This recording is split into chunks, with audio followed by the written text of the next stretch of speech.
Hello everyone, Squintina here, and today we will be going over my Endwalker setup for Warrior. This has a much simpler layout than Paladin, which is why it looks a bit more empty in comparison, but it actually follows a very similar approach. On the right side of the primary, we have our basic combo. Storm's Eye is on the other side, mostly out of habit. If you want to place it on the right in this available spot, feel free to do that and let me know which one you prefer so I can use that input for the next expansion. Low Blow and all the other role actions will be in the same location as Paladin. Upheaval is on the right as well, and I have Equilibrium too.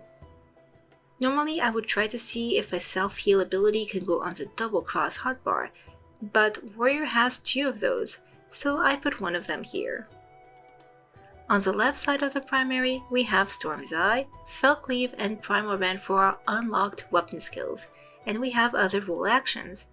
I'm featuring non-macro versions of Provoke and Shirk, but I will show macro versions at the end of the video if you want them. Next up we have the Expanded, that's left and right together, which I primarily use for AoEs.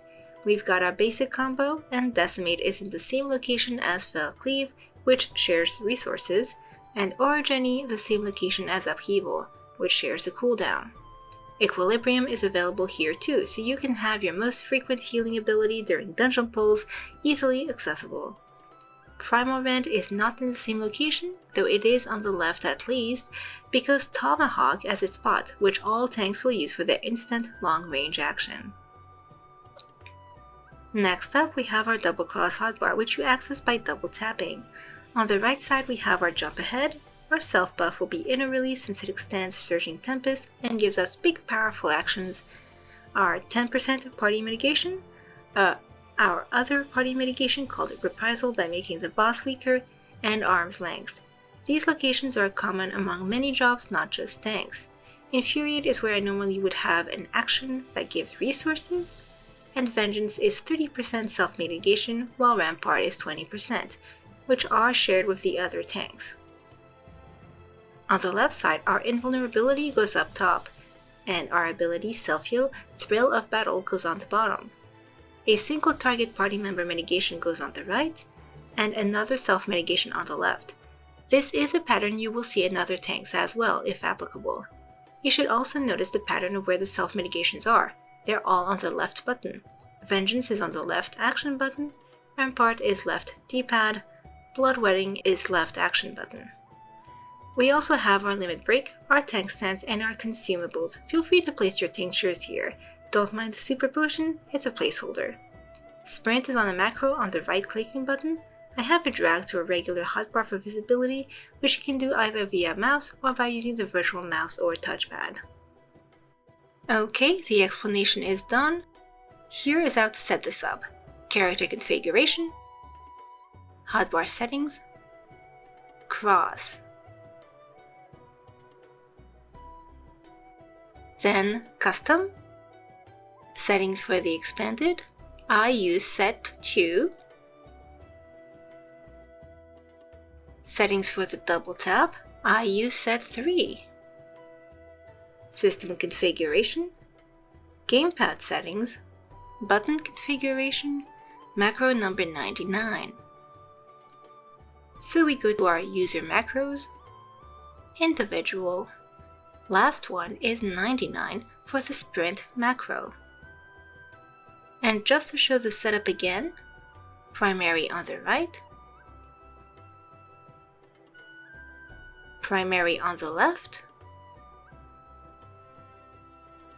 double cross hotbar on the right,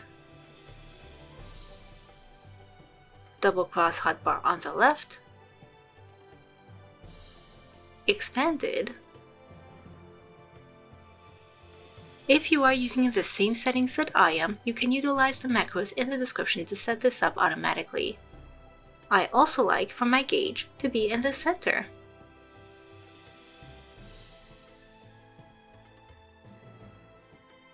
Before we finish, as promised, let's discuss the Provoke macro. First, it tries to use Provoke if it can.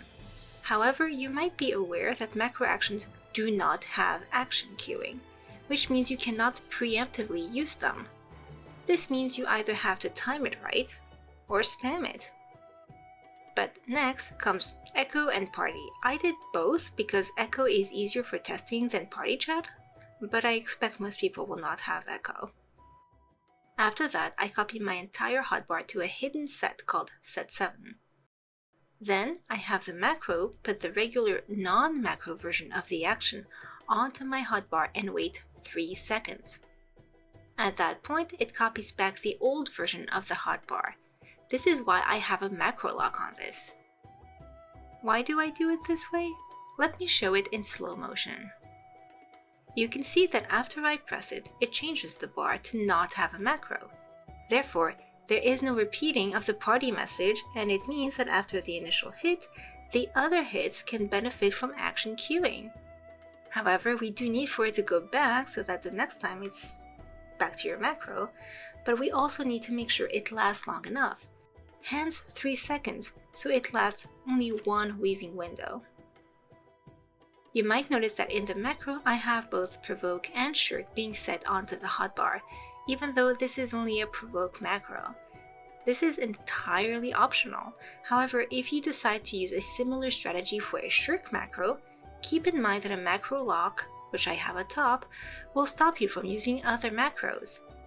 In the not completely impossible case that you need to do both a Shirk and Provoke within 3 seconds, you would end up locked out of one of your macros if one of them had a macro lock on them. By having their macros placed a regular non-macro version for both, you prevent that. It just means you lose out on the party message for whichever you press second. This is optional, of course. I do also need to remind people that I am not a tank main. I'm just a lowly little healer main with huge anxiety, doing my very best. Anyway, that is my setup. As always, feel free to change anything as needed. I am not you, and it's okay to just use this as inspiration. Before I sign off, do hit that like button, and I always appreciate a comment here and there to let me know your thoughts. I will see you all for the next one. Bye bye.